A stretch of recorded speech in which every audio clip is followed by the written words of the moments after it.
사필 규정 외치기 전에 먼저 사과하라. 이재명 대표, 국민 앞에 진실부터 고백해야 합니다.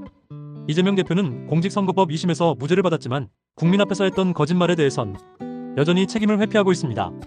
무죄 판결은 거짓말을 하지 않았다는 판결이 아니라 거짓말은 했지만 법적으로 처벌할 수 없다는 판단에 지나지 않습니다. 그럼에도 이 대표는 법정을 나서며 사필 규정이라며 마치 정의가 실현된 듯한 태도를 보였고 지지자들과 승리를 자축했습니다. 이것은 정치인으로서 공당의 대표로서 취할 태도가 아닙니다. 국민 앞에 거짓을 말한 사실 자체에 대해 사과하고 자숙하는 것이 먼저입니다. 3월 26일 서울고등법원은 이재명 더불어민주당 대표의 공직선거법 위반 혐의에 대해 1심 유죄 판결을 뒤집고 무죄를 선고했습니다. 이에 이 대표는 법정을 나서며 환한 미소와 함께 재판부에 고개를 숙였고 지지자들에게 손을 흔들며 승자의 여유를 뽐냈습니다. 법정 앞 마이크에 선 그는 검찰과 윤석열 정부를 정면으로 비판하며 이번 판결이 마치 권력의 탄압에 맞선 정의의 승리라도 된 듯 자화자찬했습니다. 하지만 판결문을 곰곰이 들여다보면 이번 무죄 판결의 핵심은 거짓을 말하지 않았다는 것이 아닙니다. 법원은 이재명 대표가 성남시장 시절 있었던 백현동 개발 특혜와 관련된 기자 질문에 대해 사실과 다른 내용을 답했다는 점 자체는 인정했습니다. 다만 그것이 공직선거법상 허위사실 공표에 해당하느냐는 쟁점에서 판단이 갈렸고 재판부는 정치적 해석의 영역이라며 무죄를 선고한 것입니다. 요약하자면 이재명 대표는 거짓말을 했지만 처벌할 수는 없다는 결론입니다. 그렇다면 이 대표가 정치인으로서 공당의 대표로서 해야 할 일은 무엇입니까? 당연히 거짓말에 대해 국민 앞에 사과하고 그 책임을 겸허히 받아들이는 것입니다. 그러나 이 대표는 무죄 판결을 마치 자신의 무결함을 증명한 면죄부라도 받은 양 정치적 대반전을 선포하며 다시 대권 가도에 올라섰습니다. 진실을 회피한 채 법적으로 무죄라는 기술적 면죄부를 방패삼아 대권 도전을 재개하는 모습에서 우리는 또 다른 내로남불 정치의 민낯을 보게 됩니다. 이번 판결 이후 정치권은 크게 요동쳤습니다. 비명계는 입지를 잃었고 대선 후보 교체로는 수면 아래로 가라앉았습니다. 이 대표는 다시 민주당의 중심으로 떠오르며 차기 대선의 유력 주자로서 입지를 다졌습니다. 하지만 대중의 시선은 결코 호의적이지만은 않습니다. 이재명 포비아라는 단어가 회자되고 있는 배경에는 이 대표 개인에 대한 강한 불신이 자리 잡고 있습니다. 단순히 보수층의 반감 때문만이 아닙니다. 진보층 내부에서도 이 대표에 대한 불안감이 존재합니다.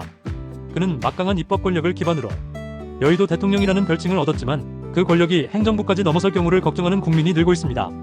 민주당이 단독으로 입법을 밀어붙이는 방식 그리고 이를 비판하는 이들을 향한 팬덤의 극단적인 배타성은 민주주의의 건강성 측면에서 결코 바람직하지 않은 모습입니다. 이 대표의 지지층은 확실합니다. 하지만 그만큼 비호감층도 견고합니다.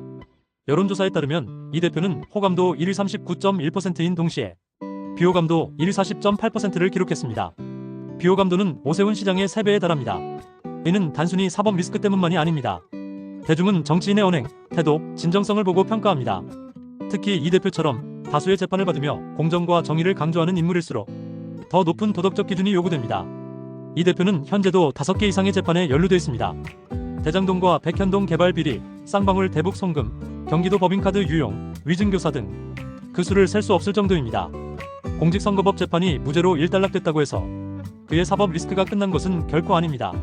오히려 이제부터가 시작입니다. 향후 재판에서 유죄가 선고될 가능성도 상존하며 이는 다시 민주당 전체를 위기로 몰고 갈 수 있습니다. 그럼에도 불구하고 이 대표와 민주당은 최근 한덕수 권한대행 재탄핵, 최상목 부총리 탄핵 등으로 정치적 공세를 강화하며 국민 피로도를 더욱 높이고 있습니다. 줄탄핵 전략은 이미 여론의 역풍을 맞은 바 있고 이를 되풀이하는 것은 국민을 상대로 한 또 다른 기만입니다. 민주주의는 정권이 아닌 국민의 피로와 인내로 지탱되는 것입니다. 그 인내심을 시험하려 해선 안 됩니다.